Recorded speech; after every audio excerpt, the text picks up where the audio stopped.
Hello everyone. We will be doing our last part of 11th chapter New Kings and Kingdoms today. We will discuss on inscriptions and text. We will see what are the qualifications to be the members of a Sabha. So all those who wish to become member of the Sabha, they should have certain qualifications like first point, be owner of land from which revenue is collected. Second point, they should have their own homes. Third, they should be between 35 and 70 years of age. Fourth point, they should have the knowledge of Vedas. Fifth, they should be well versed in administrative matters and be honest. Sixth point, if anyone has been a member of any community in the last 3 years, he cannot become member of another committee. Seventh point, anyone who has not submitted his accounts, including details of his relatives, cannot contest the election.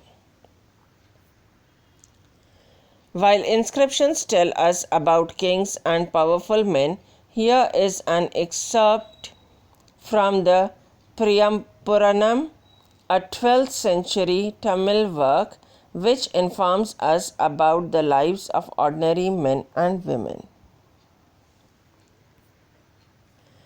On the outskirts of Adanur was a small hamlet studded with the small huts under old thatches and inhabited by the agrarian laborers engaged in menial occupation. In the threshold of the huts, covered with the strips of leather, little chickens moved about in groups. Dark children who wore bracelets of black iron were prancing about, carrying little puppies. In the shade of Arjuna tree, a female laborer put her baby to sleep on a sheet of leather.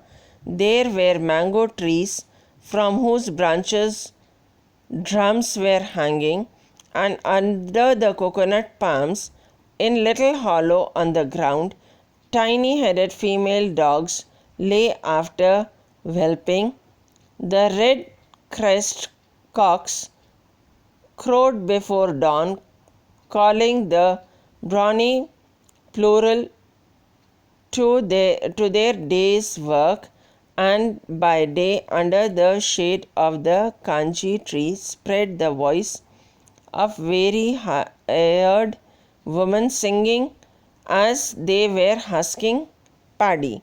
So these are the words taken by a book which was written in Tamil.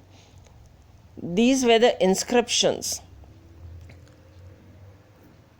So today we have discussed about the inscriptions and the text.